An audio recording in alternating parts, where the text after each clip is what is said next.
The Washington Wizards re-signed Justin Champagnie to a 4-year, $10 million contract. Good Lord. And we're going to do a Heat preview for tomorrow night. Come on, rock with your boys tonight on Locked On Wizards.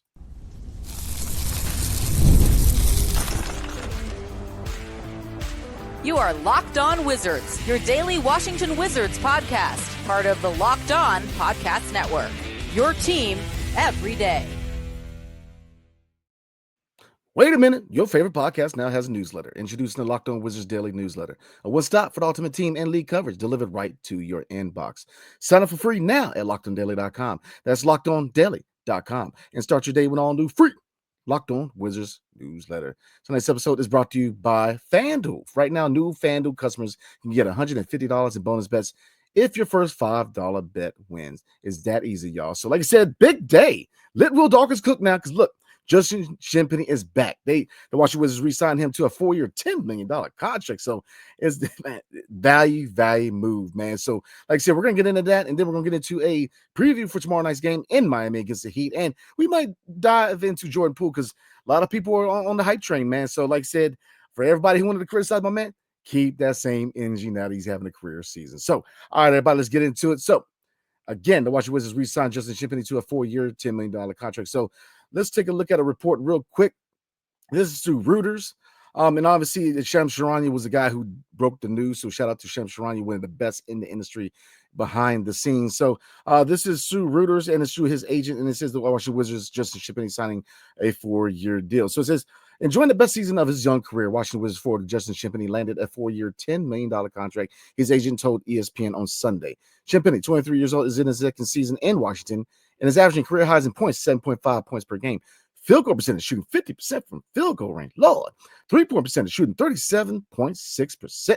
Rebounds, 4.6. And steals, averaging around a steal per game. As a part-time starter, that is. And 15 starts over 40 games this season. Champagnie, who will earn $1.8 million for the rest of the season, is averaging 11.6 points and 7.5 rebounds.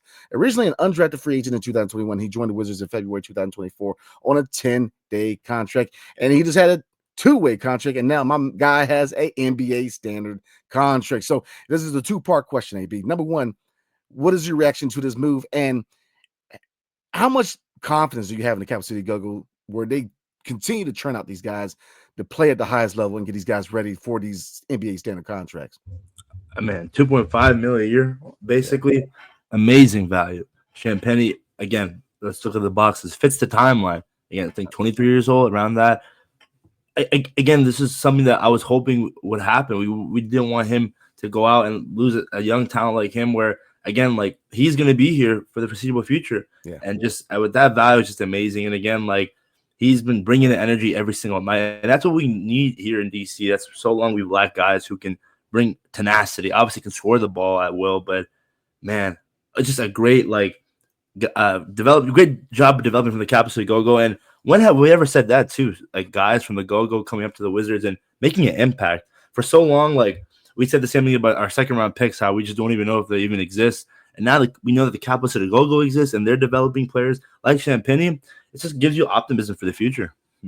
Hey, look, shout out to the Go-Go, man, because this is the third player who has been signed to an NBA standard contract. And it's a testament to them getting these guys ready, developing them at the lowest level, which is, to me, minor league level. You know, obviously this is a baseball term, but the G League is pretty much the minor league for the NBA. And the Go-Go, going back to the previous GM, Amber Nichols, man, now to the new GM, Jonathan Wall, doing an immaculate job getting these guys ready to contribute when called upon at the highest level with the Washington Wizards. So, again, congrats to Justin Champagnie. He fits the timeline, like you said. He fits what kind of roster you're trying to construct here in DC, which is versatility is the name of the game. He's versatile. Play the 3, the 4, maybe even the 2. He's versatile. He can defend. He is a dog. He shoot from 3. He can attack the rim. I mean, he dives for loose balls. He's a guy where when given minutes, he produces. You need guys like that. Great depth piece, man. Great guy for the second unit. And a guy who can spot start in the event of injuries or anything else that comes up. He can come in the starting lineup and produce. This is what you need to keep a guy like this around. Like I said, the rebuild that had to last forever, man. When you really look at what stage it was at in the state of the franchise right now. Yes, we're year 2 in a rebuild, but you got the young core. You got Bilal Coulibaly, you got Tristan Vucevic, You have Bub Carrington. You have Alex Sarr. You have Keyshawn George. You have 2 first-round picks in 2025, 2 first-round picks in 2026. AJ Johnson, Colby Jones. You have a young core, right? You got that veteran leadership. Brogdon, we know what it is as far as the injury front, but when you look at Marcus Smart and Chris Middleton, you have a couple guys where they're going to be around for at least another year. Could you keep them around on the cheap? Yes. Could you probably fit them? Yes. You have options. You got gray area guys in Sadiq Bey, who I think can definitely still play. I mean, obviously we have to see what he can do coming back from the ACL injury, but Jordan Poole, we're going to talk about him, but Jordan Poole has emerged. I mean, a lot of people are starting to notice him, and which is funny because people were so low on him last year. Now all of a sudden he's having a career year. Everybody's on the train again. Like I said, we're going to talk about that, but you have a good situation here for this team. You got a new GM, new front office, new president of basketball operations, coaching staff that prioritizes development. You have a good situation here. Something is brewing in the nation's cap, man. It takes time. Yes, we probably have another year of rebuilding, and once you get into years 4 and 5, you're going to start to see progression, especially if you hit in the next couple drafts, man.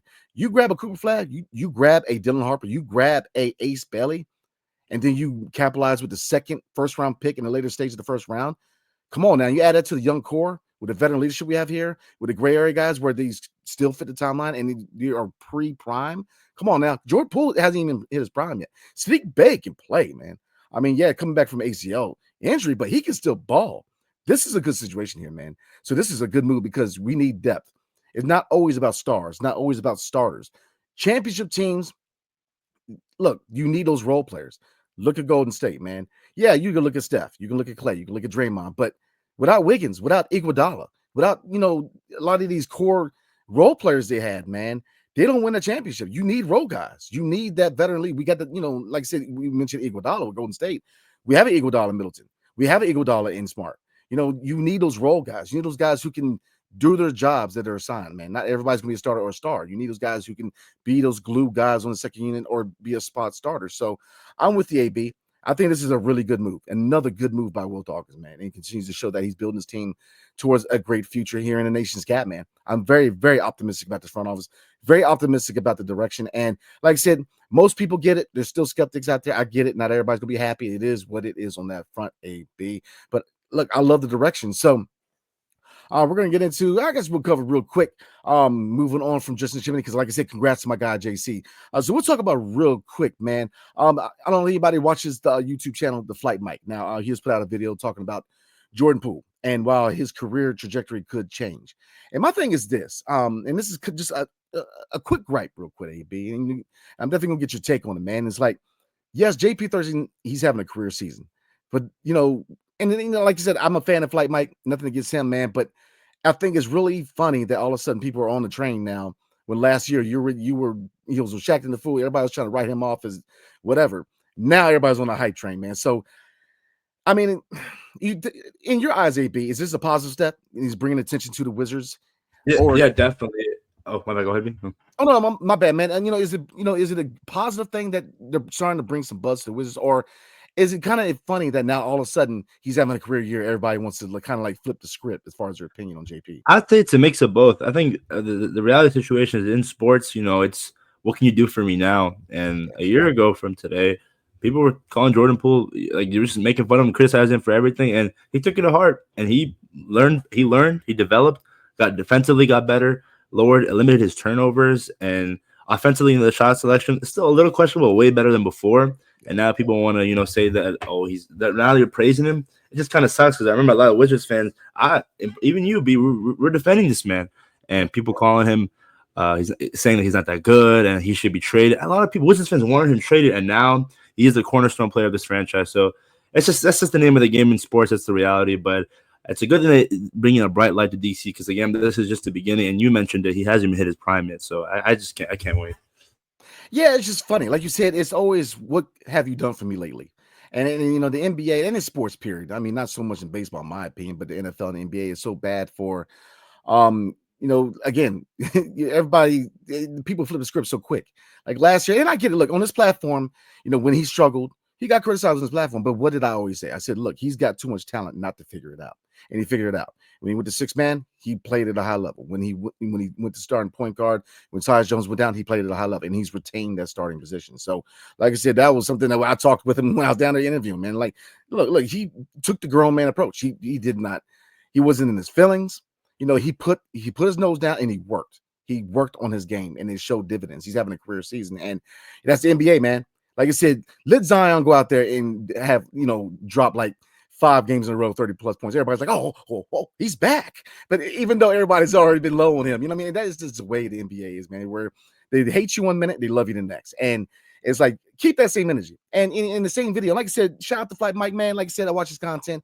Does a great job of what he does, man. Both on his NFL and NBA channels. And then he takes a chance, they ain't got nobody else. Come on, man, stop, man.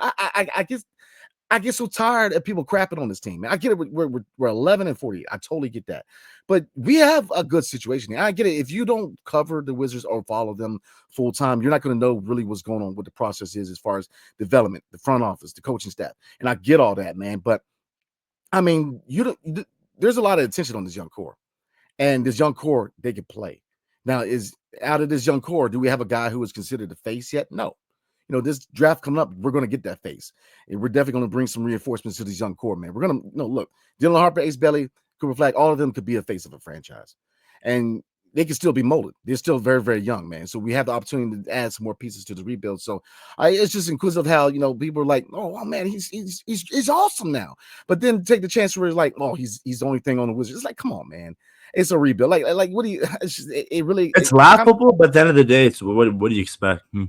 It is, man, because people act like there hasn't been other teams who have been in this situation.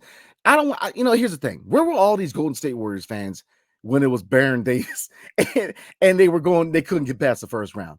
You know what I mean? When you have Moans, even though, look, Moans is a baller. He's a Hall of Famer, man. But where were these people at? All of a sudden, where were the Bucks fans before they won a championship? I mean, the list goes on. It is such a bandwagon league, and it irks me sometimes because it's like, people were all about it when John Wall and Bradley Beal were here, but all of a sudden we go through rebuild. Everybody's like, oh, we forgot. It's like, come on, there's a process to this.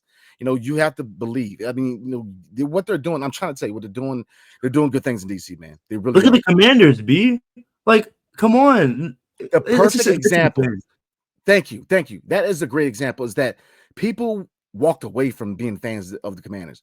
All of a sudden they're winning. All of a sudden people are fans again, right? It's just such a bandwagon mentality, man. Keep that same energy because, like I said, I'm a big believer in what they're doing. It's going to take time, but I'm a big believer because we are doing something we haven't done before, actually rebuilding this team. We didn't I mean, if you look at John Wall, drafting him and Bradley Beal were no-brainers. Anybody makes those moves. I mean, you don't get points for that. And then Ernie Grunfeld and Gilbert Arenas, you would just couldn't get past the second round, man. But we've always built for the middle because we've always been happy with just being an 8th seed and then get a gentleman's sweep and that's it. Just get playoff money. Now we're trying to actually build a sustainable winner here, man. So keep that same energy, man. Like I said, JP, don't get it twisted. He's having a career year. He is. And, the better he plays, he's going to get trade interest. It is what it is. He's going to get interest from other teams. And look, you know what it is, man. If you can trade it in Yavia, I mean, they probably take that move. And like I said, it's all about progression for the future. But like I said before we move on, man, rebuild doesn't have to take forever. You have all the pieces now. You're just adding through the next couple drafts, man, and using those later first round picks to go get that marquee player to add to that guy we get in this draft coming up. We've got the veteran leadership. We've got the gray area players where they can be part of the future in Jordan Poole, Sadiq Bey, and Corey Kispert. And we've got the young core. I mean, hitting these next couple drafts and let's move. Let's get it. This was, you know what I'm saying? Because I firmly believe that in the 2026 and 2027 regular season, this could be a playing team. I believe next year is going to be the third and final year officially being this trash and, kind of tank. I think after that, we're going to start building this team into a contender, man, and definitely into a playoff team. So, like I said, for everybody who were low on this team, low on Jordan Poole, low on anybody on this team, keep that energy when this team gets good, man, because like I said, there were the same people who were trashing this team before John Wall came along, and then all of a sudden John Wall's doing John Wall things, and everybody's like, oh, all of a sudden I love the Wizards. Now, okay, keep that same energy, man, because like I said, they're building something special here in the nation's cap. So, let's get into tomorrow night, AB.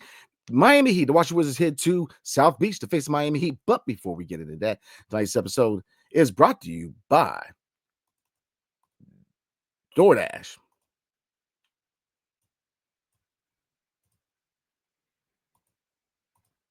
NBA fans, get ready. They swoosh, you save.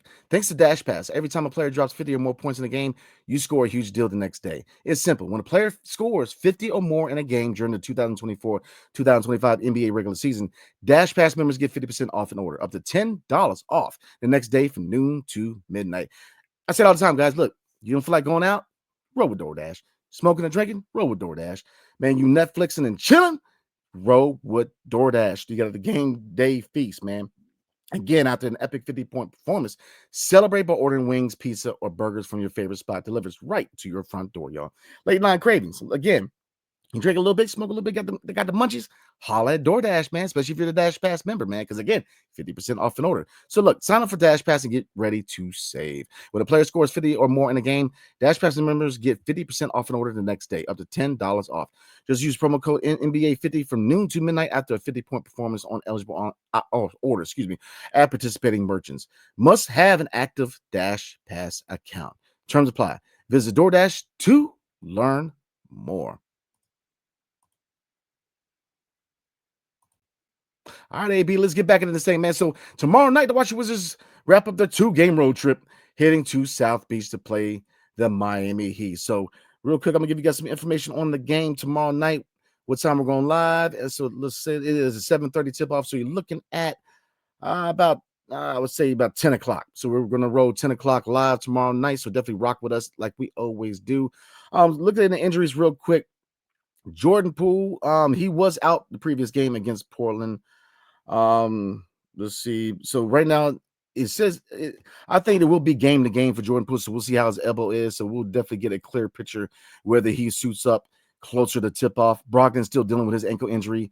And then Saddiq Bey is out with his recovering from ACL. Now looking at Miami Heat, wow, a lot of injuries, man. Let's see. Wiggins is out. He is dealing with an ankle injury. Nikola Jovic, man, is out dealing with a hand injury, and Jaquez is out with an ankle injury. So, AB, real quick, man, what is one matchup you want to look forward to and one key to victory for tomorrow night? I think obviously the key to victory for me, it's always the best key to victory is limiting turnovers. Make sure to win the turnover battle. You can't win any game, any professional sports league without if you turn the ball over more than the other team. One key matchup, honestly, I want to see. I know we talked about it earlier, but I want to see how Justin Champagnie comes out after getting a contract extension. Obviously, one game isn't going to matter, but I want to see just how hungry he truly is. He got that contract, and typically a lot of guys in the league, whether it's in basketball or in any other sport, once they get paid, they kind of cool off a little bit. But even though it's not that much of a big of a payday compared to major athletes, I want to see how aggressive he can be, especially if some of the key guys are out. So JC, I want to see how he does, and especially at Miami Heat team where they're only 2 games below 500, so they're not a team that like the Charlotte Hornets where the Wizards are 4-0 against them, and they're the Hornets. This Miami Heat team has ballers. Oh, they got ballers indeed. I agree 100%. So one key to victory for me, man, would be win the battle of the paint. The Miami Heat are 21st in the association. We are 20th in the association, where we both practically average around 44 rebounds per game. Now, saying that, looking at the matchup that kind of pertains to winning the rebound battle, currently they have Bam Adebayo playing power forward and Khalil Ware as starting center, whereas a guy that I liked in the draft, man. So I think this could be an opportunity where I wouldn't mind seeing BK roll out with a tall lineup. Let's see if he can plug and play. I mean, especially if Alex Sarr, obviously Alex Sarr is not 100%, but I think it's still a really good matchup between him and Khalil Ware. I like to see Vuk, man. Maybe put Vuk at power forward, see what he can do against, a center / power forward in Bam Adebayo, because Bam Adebayo is slightly undersized, but he's a dog, man. So I think, I wouldn't mind seeing a scenario where they go big with this matchup. Some other matchups to look for, man, small forward, man. I think that if they play Bilal Coulibaly at small forward, this is the opportunity for him to have a big game. Because, again, Wiggins is out right now, and their only alternative is Duncan Robinson. And I'm just saying, nothing against my man Duncan, man, but I think that Bilal can definitely eat in that situation, man. So that is another matchup I think they can definitely exploit. Their backcourt, Davion Mitchell at the 2 guard and Tyler Hero at point. Like I said, it really depends on Jordan Poole if he plays, man. I think there's a good matchup with him and Tyler Hero. So like I said, it really depends on what the lineup is closer to tip-off, but I think that, and there's nothing against Davion Mitchell or Tyler Hero, man, but I think that is a good matchup for this team. I think it's a winnable game, AB. I really do. I think it's a winnable game, man. Um, Obviously, they're a lot better. I mean, they're 28 and 30, but like I said, any given night, man, we said it in football all the time, any given Sunday. I think in the NBA, any given night, I would definitely like to see them, man, play hard against a team like the Miami Heat, man, because that's a team that is going to be on our way in the future. So, I think it's definitely a very, very winnable matchup. So, all right, before we roll, man, do you have anything you want to cover as far as tomorrow night's game, maybe? The Wizards, they've been playing better recently. That's always I've been harping on the second half of the season. It's exciting. It really is. Whether it's a loss, even if they lose, it's competitive, at least so far. So it's great to see. And again, March Madness is coming up. It's March right now. So it's gonna be exciting to see. Keep an eye on those Duke games, those Rutgers games. It's gonna be a fun next couple of months. Absolutely, man. And like I said, I think the NCAA tournament is the best, like, measuring stick as far as these prospects, man. Because that's where the lights are brightest, man. And when you're playing Monmouth or Old Dominion, then they get some schools, man. But let's be real, when you're playing these small schools, man, I think you see what they can do, especially at the professional level, more when you see how they perform under the bright lights of the NCAA tournament, especially once you get into the Elite Eight. Once you get in the Final Four, stuff like that, man. So I think Rutgers is definitely going to be in the mix. Duke is always in the mix, so Cooper Flag is going to get a lot of exposure, but a lot of eyes are going to be on Dylan Harper and Ace Bailey, man. So I'm with you on that. So we're going to look at the itinerary for next week. Everybody look at the schedule and what to expect as far as content on this channel. But before we do, tonight's episode is brought to you by FanDuel.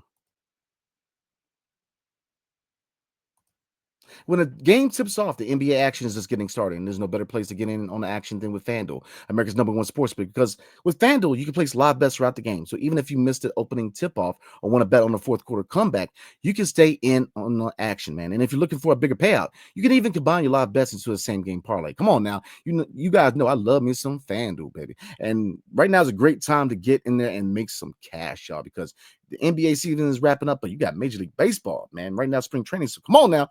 Get in on the action. Right now, new FanDuel customers can get $150 in bonus bets if you win your first $5 bet. Just visit FanDuel.com to join today. That's FanDuel.com for your shot at $150 in bonus bets.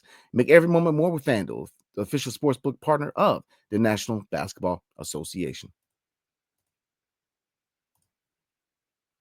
All right, AB, let's get back into this thing, man. So let's take a look at next week, everybody, and what to expect as far as the schedule for the Wiz Kids, man, and our content, man, because we got a lot of good content coming y'all way, man. Like I said, the season is wrapping up. This is the last full month of the regular season. Once we get into April, man, I believe they only got 7 games. So this is the last full month of the season. And obviously we ain't going to playoffs. So this is this is it for the 2024-2025 regular season. So looking at the schedule real quick, everybody. Obviously tomorrow night they're in Miami. Wednesday, they're back home against the Utah Jazz at 7 o'clock tip-off.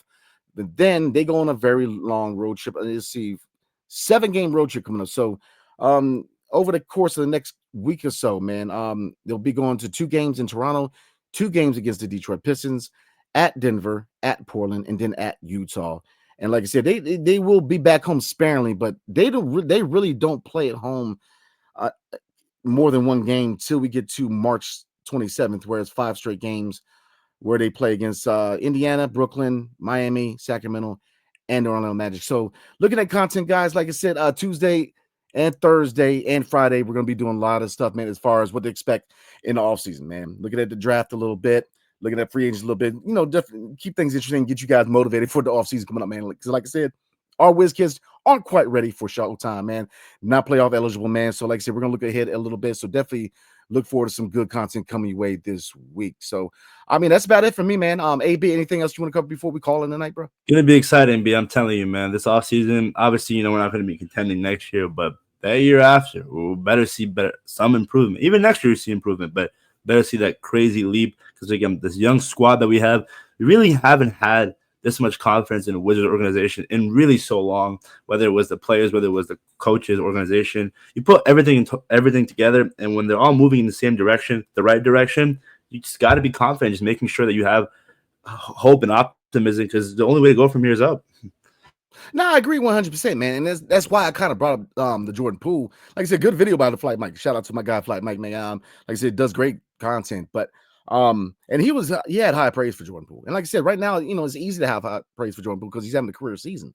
But the overall shade, and I get it. But look at Detroit. they were how bad last year, and Detroit's having a really good season this year. So trust in the process. What they're doing here in the Nation's Cap, they're doing something special. Like I said, there's still some skeptics out there. There's still people that complaining and all that. But like I said, you can't look at what they're doing here and not say have some kind of optimism for the future.